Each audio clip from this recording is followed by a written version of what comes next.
Well, one of the things that I find really important in our work in Pop-Up Playground is to help train the next generation. Help train people who are interested in this stuff but don't know how to get started, or interested in this stuff and sort of have this idea and not really sure how to get it.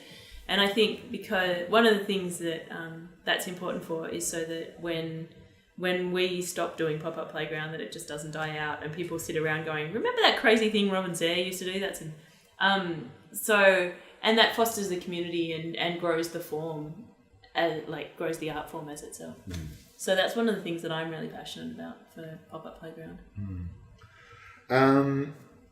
I think I've talked about the things that I'm sort of passionate about, like that notion that people who don't know how to play need to play. But people should I guess the thing that I would add is that I think this is a really interesting time for a lot of fields, not just games, but a lot.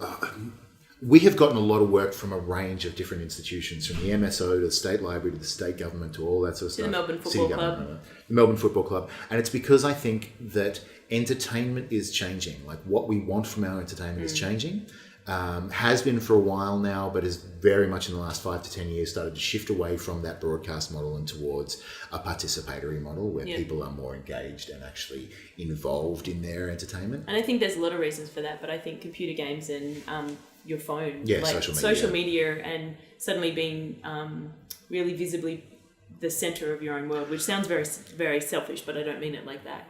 Like being able to affect your world, I think. Like you've got a tool now that you can actually affect the whole world with, whereas when you were on your own and we didn't have all that sort of stuff, you could shout in the street, right?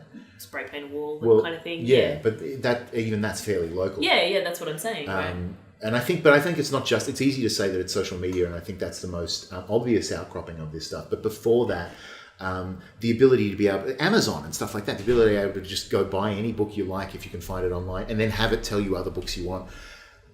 Start to curate your experience of the world, right? Yeah. And gives you the tools to do that curation yourself, or at least guide that curation.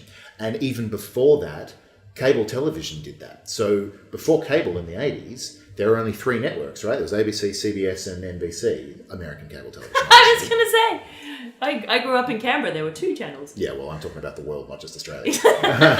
And those three major networks were the way you watch television. People would go home to watch shows so that they saw them at the same time. Whereas cable meant that those shows were available whenever, and again, you could just find what you wanted. Yeah. You want to watch MASH? 3 years ago, you had to be home at 6 o'clock. Now it's on all the time. Yeah. And I think that slow process, it's that Moore's Law thing of like, it slowly changes.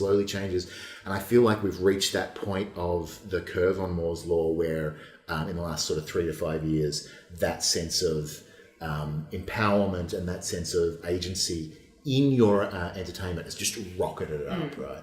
So, and one of the other things that is about that is that because that's happening in so many different fields, people from lots of different fields are coming together to solve these problems together. So that's why you've got theatre makers and film makers and game designers and stand-up comedians and architects and musicians and all these people coming together to go, there is something here, let's find out what it is. And I think if we're lucky, it will continue that way. Yeah.